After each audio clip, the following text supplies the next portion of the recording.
नमस्कार, आप देख रहे हैं शीर्षक न्यूज। तो आइए दोस्तों बात करते हैं। आज 28 जून रविवार हो चुका है और जानेंगे दोस्तों आज के इस वीडियो में देश भर के मुख्य समाचार तथा तमाम बड़ी खबरों को। जी हां, कोरोना वायरस को लेकर ताजा अपडेट है, साथ ही भारत चीन सीमा विवाद को भी लेकर बड़ी खबरें आ रही हैं। इसके अलावा आपको पेट्रोल, डीजल और सोने चांदी के दृश्य भी बताएंगे और छात्र छात्राओं के लिए बोर्ड रिजल्ट्स को लेकर भी ताजा अपडेट्स हैं। साथ ही भूकंप की खबरें भी आ रही हैं, तो एक एक करके सभी इंपॉर्टेंट और काम की खबरों पर नजर डालेंगे। तो बिल्कुल ध्यान से अंत तक बने रहिएगा तथा वीडियो को पूरा जरूर देखें। और अगर आप इस चैनल पर नए हो तो चैनल को सब्सक्राइब कर बेल आइकन जरूर दबाएं ताकि हमारी सारी वीडियोस को नोटिफिकेशंस आपको मिलती रहे। तो आइए दोस्तों जानते हैं कि चीनी वायरस को लेकर क्या ताजा अपडेट और आंकड़े आ रहे हैं। जी हां, तो मैं आपको बता दूं कि देश में अब तक 5,28,000 से ज्यादा लोग संक्रमित हो चुके हैं, जिनमें से 3,09,000 लोग रिकॉर्ड हो गए हैं। साथ ही मृतकों की संख्या 16,000 के पार पहुंच चुकी है। और आपको बता दूं कि देश के महाराष्ट्र राज्य में सबसे ज्यादा केसेज है, जहां पर केसेज की कुल संख्या 1,59,000 है। साथ ही अलग अलग राज्यों के अपडेट्स आप स्क्रीन पर देख सकते हैं। दोस्तों अगली खबर भी कोरोना वायरस को लेकर है। जी हां, भारत में बीते 24 घंटों में कोरोना वायरस संक्रमण के 18,522 ताजा मामले सामने आए हैं, जिसके बाद अब देश में संक्रमितों की कुल संख्या 5 लाख के आंकड़े को पार कर गई है। साथ ही भारत सरकार का कहना है कि देश में कोविड-19 से रिकवरी की दर अब 58.13% तक पहुंच चुकी है। साथ ही केंद्रीय स्वास्थ्य मंत्री डॉक्टर हर्षवर्धन ने ट्वीट करके यह सूचना दी कि भारत में कोरोना वायरस संक्रमण के कुल सक्रिय मामलों का 85.5% और कोविड-19 से हुई कुल मौतों का 87% सिर्फ देश के 8 राज्यों में है। केंद्रीय मंत्री ने एक लिस्ट भी ट्वीट किया, जिसके अनुसार महाराष्ट्र कोरोना वायरस संक्रमण से सबसे अधिक प्रभावित है। उसके बाद इस लिस्ट में तमिलनाडु, दिल्ली, तेलंगाना, गुजरात, उत्तर प्रदेश, आंध्र प्रदेश और पश्चिम बंगाल का नाम है। दोस्तों अगली खबर भारत चीन सीमा विवाद को लेकर है, जहां भारत चीन विवाद पर अमेरिकी संसद ने कहा कि बीजिंग को बताने का वक्त आ गया है कि अब बहुत हुआ। जी हां, पूर्वी लद्दाख के गलवान घाटी में भारत चीन के बीच सैन्य हिंसक झड़प के बाद दोनों देशों में स्थिति लगातार तनावपूर्ण बनी हुई है।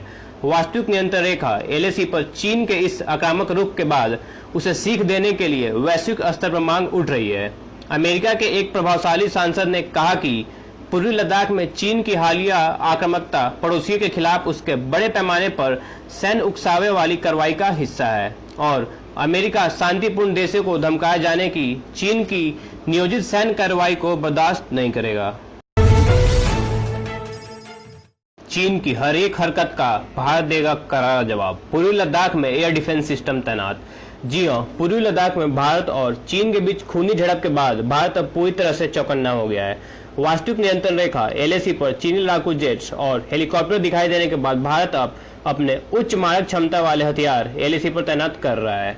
भारतीय सेना ने अभी हाल में ही पूर्वी लद्दाख क्षेत्र में हवा में दूर तक मार करने वाली आकाश मिसाइलें तैनात कर दी हैं।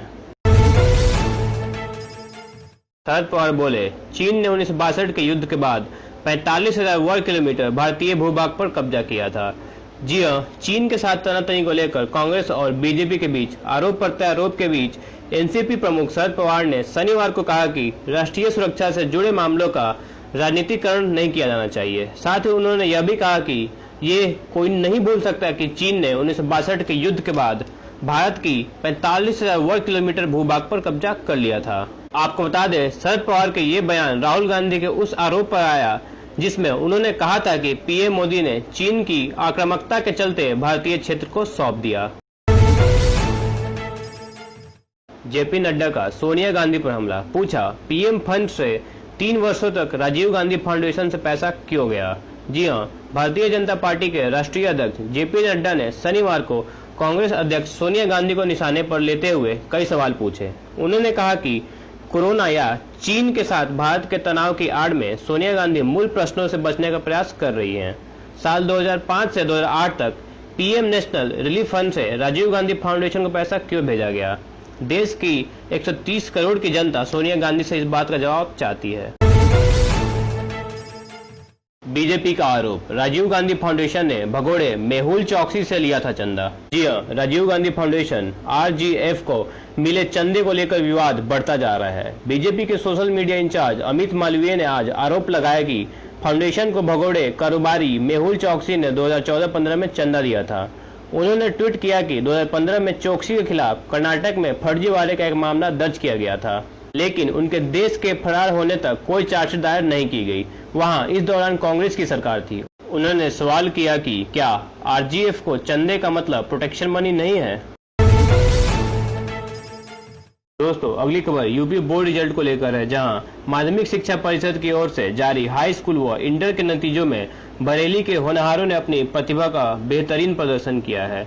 जन नारायण सरस्वती विद्या मंदिर इंटर कॉलेज के छात्र मोहित गंगवार ने हाई स्कूल में 600 में से 555 अंक लाकर जिले में टॉप किया है। वहीं इंटर में श्री एल प्रसाद विद्या मंदिर नवाबगंज के छात्र अनुराग संगदर ने 500 में से 456 अंकों के साथ पहली रैंक लाने में कामयाब रहे। आपको बता दें कि ओवरऑल नतीजों में छात्राएं छात्रों को पीछे कर आगे निकल गई हैं।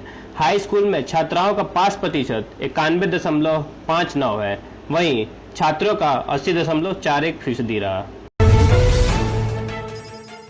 लगातार चौथे दिन सस्ता हुआ सोना। जी हां, कोरोना महामारी की रोकथाम के लिए लॉकडाउन में देश की अर्थव्यवस्था खराब दौर से गुजर रही है। वहीं इस दौर में लोग निवेश के लिए गोल्ड को सबसे बेहतरीन विकल्प मान रहे हैं। यही कारण है कि उन्हें इस दौरान गोल्ड में जमकर इन्वेस्ट किया है, और जिससे लोगों को जमकर फायदा भी हुआ है। और गोल्ड के दाम पिछले सारे रिकॉर्ड तोड़ दिए और सोने की कीमतें आसमान छूने लगी है। लेकिन अब पिछले 4 दिनों से गोल्ड के दाम में लगातार गिरावट दर्ज की जा रही है। कल शनिवार को सोने का भाव 48,060 रुपए से गिरकर 47,900 रुपए प्रति 10 ग्राम पर पहुंच गया, जबकि चांदी 47,600 रुपए से बढ़कर 47,700 रुपए तक प्रति किलोग्राम हो गया। पेट्रोल डीजल की बढ़ती कीमतों के खिलाफ सोमवार को राष्ट्रव्यापी प्रदर्शन करेगी कांग्रेस। जी हां, कांग्रेस ने शनिवार को कहा कि वह पेट्रोल डीजल की कीमतों में लगातार हो रही बढ़ोतरी के खिलाफ 29 जून को सामाजिक दूरी के नियमों का पालन करते हुए राष्ट्रव्यापी प्रदर्शन करेगा।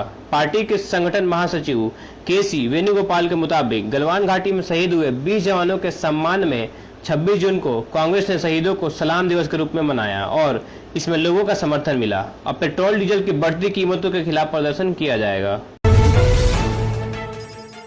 रोहतक में लगातार तीसरे दिन कांपी धरती, 2.4 तीव्रता का रहा भूकंप। जी हां, हरियाणा के रोहतक में लगातार तीसरे दिन भूकंप के झटके महसूस किए गए।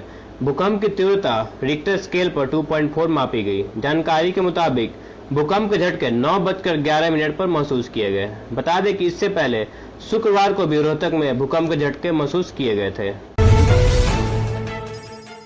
तो आइए दोस्तों, अगले 24 घंटे के दौरान देश भर के संभावित मौसम के पूर्वानुमान को जानते हैं। जी हां, अगले 24 घंटे के दौरान असम, मेघालय, अरुणाचल प्रदेश और केरल में मध्यम से भारी बारिश होने की संभावना है।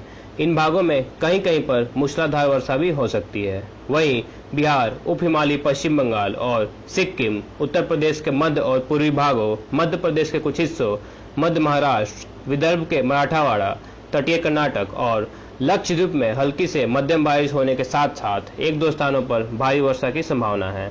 जबकि झारखंड, ओडिशा, रायलसीमा, आंतरिक कर्नाटक, तेलंगाना, तटीय आंध्र प्रदेश और अंडमान व निकोबार द्वीप समूह में कुछ स्थानों पर हल्की से मध्यम बारिश हो सकती है। वहीं हरियाणा, दक्षिणी गुजरात, तमिलनाडु, अंडमान व निकोबार द्वीप समूह, उत्तराखंड, हिमाचल प्रदेश और पंजाब के कुछ हिस्सों में हल्की बारिश हो सकती है।